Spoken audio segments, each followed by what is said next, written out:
So years ago, I was in a relationship with a second generation Mexican American, and they had relatives in the country of Mexico, and we went to visit an aunt.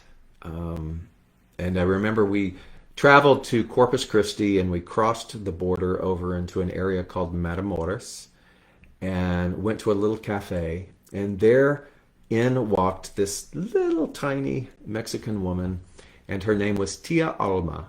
Tia Alma, she was his aunt. And I'll never forget Tia Alma because she had knitted her own hat, which was a montage of the most vibrant colors you had ever seen, and colors that you would have never put together. It was a wild knitted hat. And it was indicative of her personality because there was a wild enthusiasm inside of her. I mean, you could see it beaming from her eyes. And we sat down at this table and ordered a cup of tea or something. And Tia Alma leaned in to the two of us and she said this: "Tell me something I don't know."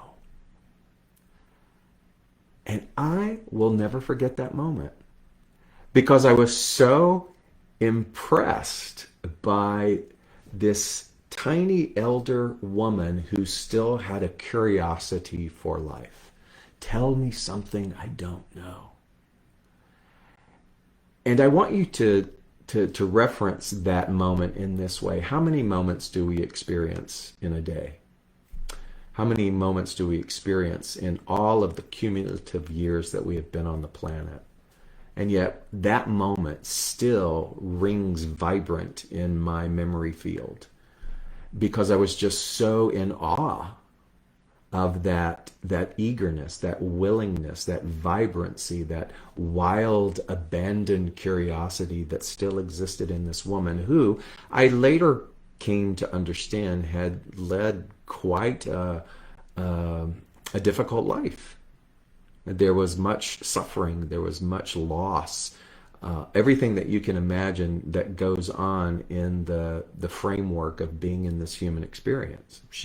Tia Alma had all of those things, and yet here she was in total 100% curiosity. Tell me something I don't know. And so I think about that moment, and I think about the energy behind that moment, combined with that moment. And today, I realized that I don't often stay 100% true to the energy of Tia Alma. And when I can remember that, then the way that I sort of align myself back to that willingness is in this way. It's in show me something I don't know.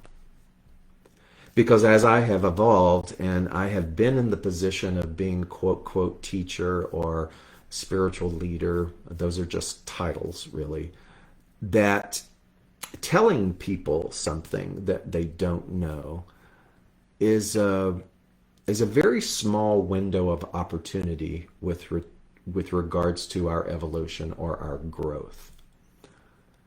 But really what we are tasked or what we are offered is the ability to show something that others may not have awakened to.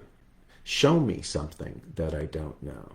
So I look at those things as growth prompts, and that everything that is happening to us is a growth prompt. Forgive the overused analogy of the seed, but let me remind you that all of us came from a seed.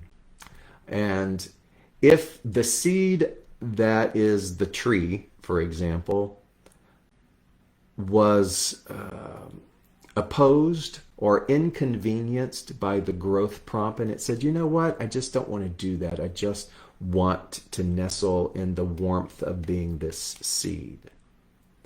Then it will have deliberately shut itself off from its full expression.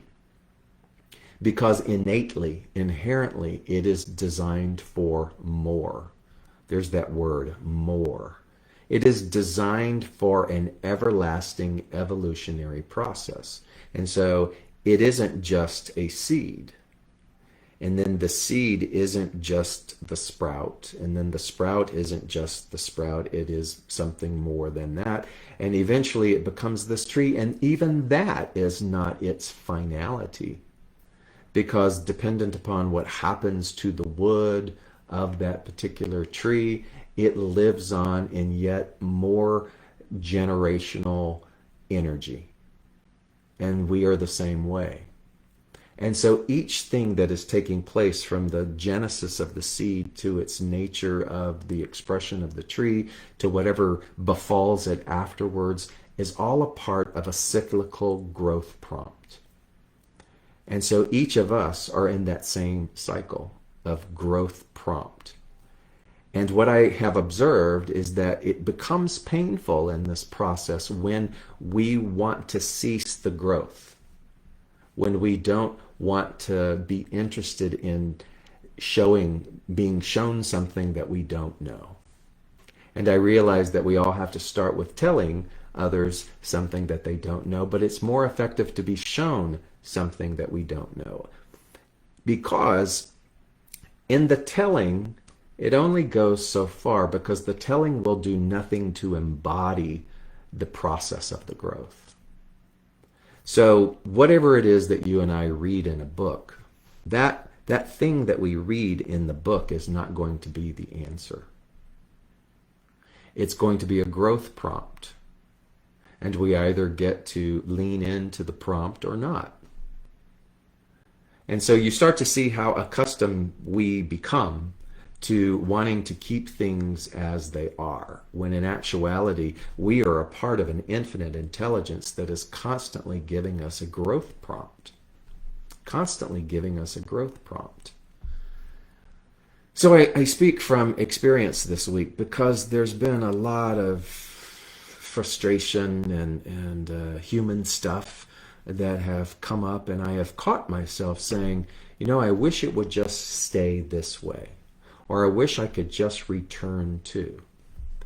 And really all that I'm doing is wanting to put a shroud over that growth prompt. The growth prompt looks like something adversarial. The growth prompt looks like something birthed from the ego that wants to tell me that I am endangered in some way. The growth prompt is a little nudge or a little poke that tells me that I should be frightened by the appearance of this thing or that thing. The growth prompt is the thing that brings the us and them duality experience in front of me.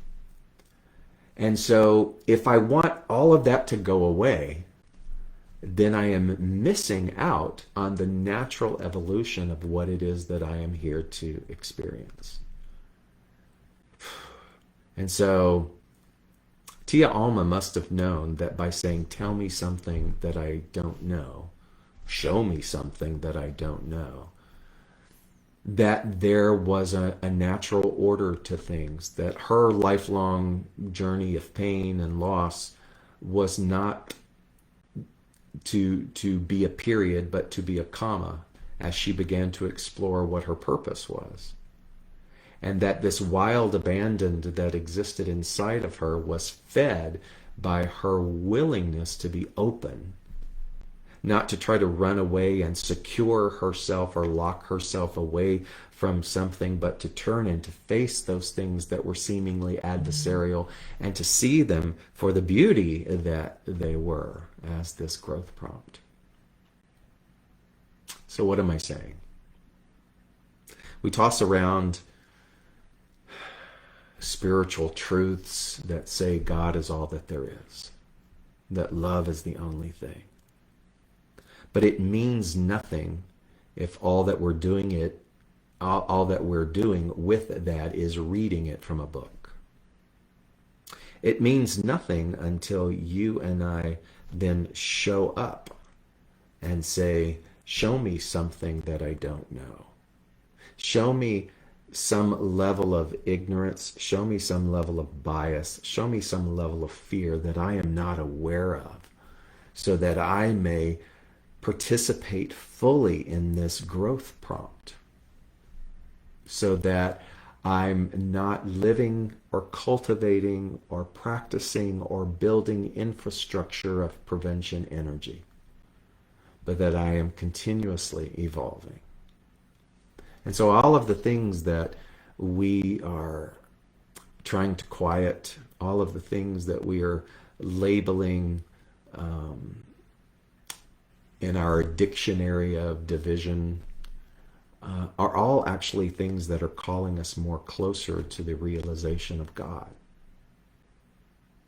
Because until we can march into the seeming effect with the push of the growth prompt, only then will the vision be allowed to reveal itself more fully. And so I think often about how do we not just teach it, read about it, but how do we embody this? And I often go back to like a line like this, and I say, imagine that this has no end. It just continues to go on. And that what this is God. Or what this is love. Or intelligence, whatever word floats your boat. And that we are on the spectrum of this thing. Just as everything that we despise or everything that we fear is also on the same spectrum, just in different location points. And let's say that as we gravitate towards one side, that represents something more evolutionary and expansive, and another way represents something more restrictive and closed. But it's still part of the same thing. And when we show up as Tia Alma and we say, show me something, tell me something that I don't know, we're saying, take my hand so that I can continue to move along this spectrum to a greater awareness of what this is: God, love, intelligence. Take my hand and I voluntarily walk into the valley of the shadow of death. I walk into the lion's den. I walk into the seeming us and them, fully realizing that everything is on this spectrum. It's only vibrating at certain frequencies, but it's still a part of the same. And that's what it means to live in the soul. If this thing was the soul, which is also love, which is also God, which is also intelligence, again, whatever you want to call it, if I'm living as love, then I am open to, and I am eager to be told something that I don't know. I am eager to be shown something that I don't know. I don't want to stay positioned because this is what I'm familiar with. I don't want to harvest myself and then eat from and then live from and then replant again and reharvest again cyclically in this same territory. I want to continue to move on. And so that comes with a willingness and an awareness to be open,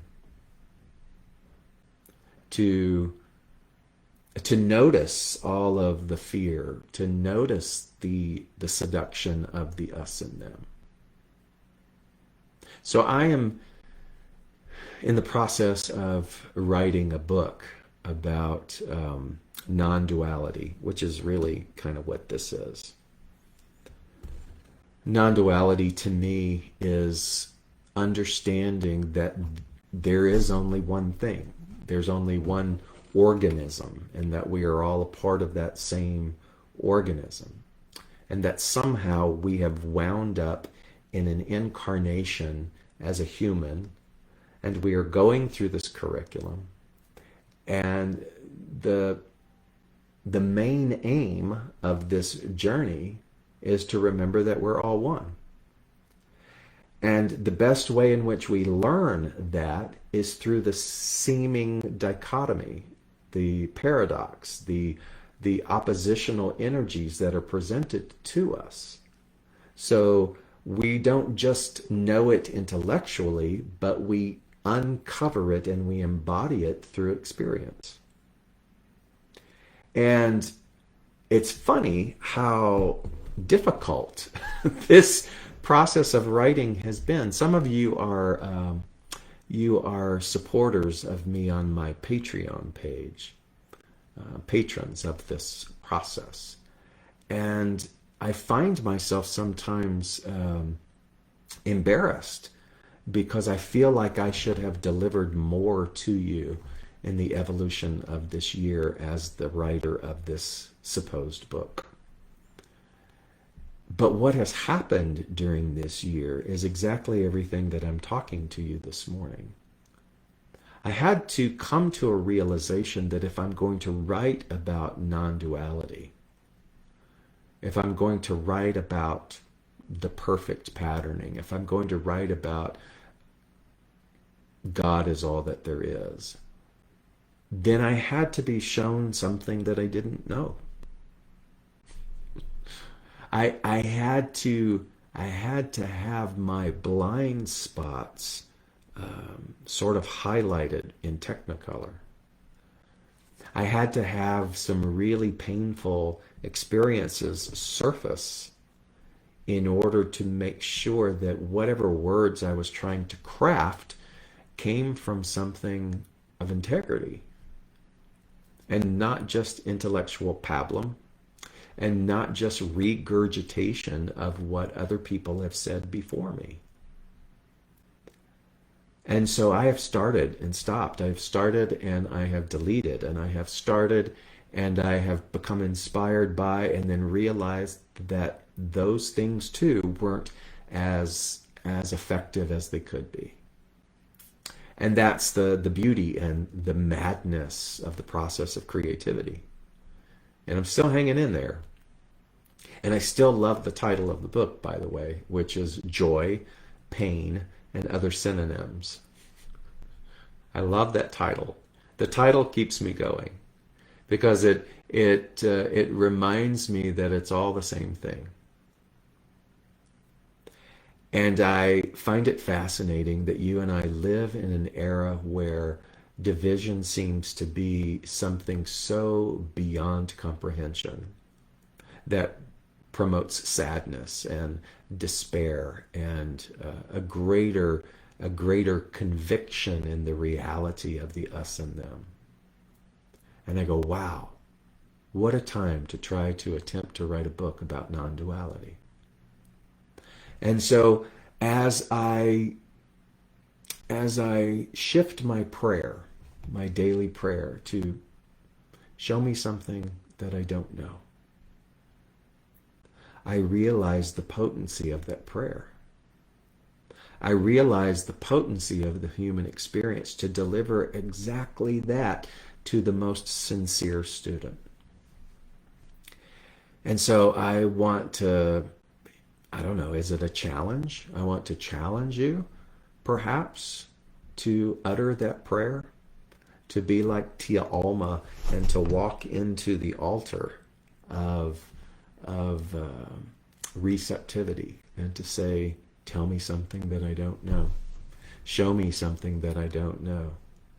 And then to watch the cast of characters that erupt. Watch the way in which circumstance reveals itself through all of those particular characters. Watch the way in which attachments and the severity of those attachments surface in a way in which we were unconscious of.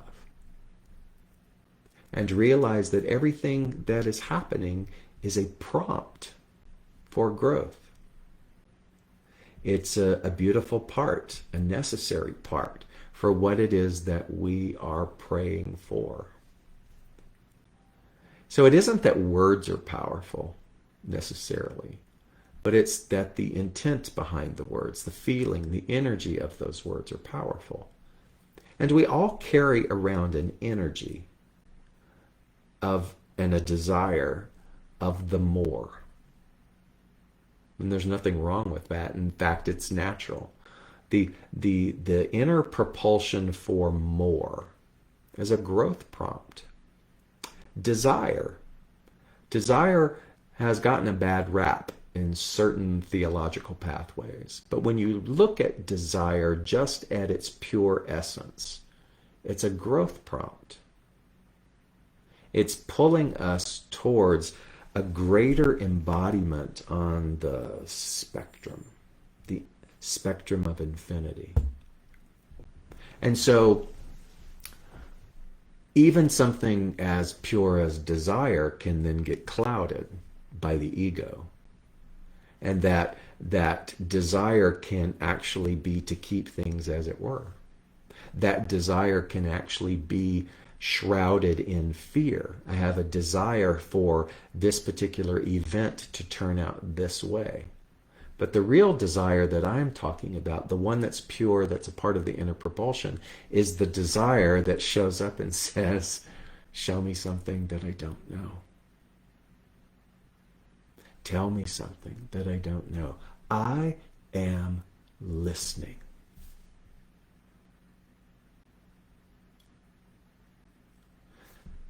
And so I, in my own process, become aware of just simply reading things and regurgitating the things that I have read, rather than taking the thing that I have read and then going out and proving its principle.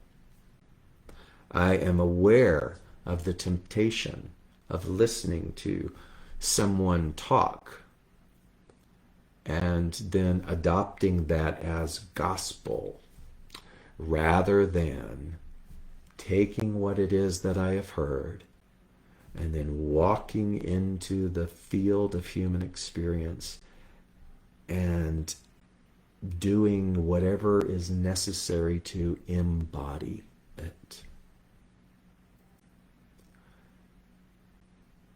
And that is the beauty, dare I say even the reason why we are here, is to fully give ourselves to the growth prompts and to say, show me what it is that I don't know. Grow me into what it is that I am to become. Grow me what it is in terms of what my karma yoga is. Grow me into the purpose, the beautiful expression. Grow me into that, and knowing then that when there's a purity around that prayerful request, then even the things that seemingly look in opposition of that are a part of the answer to that prayer.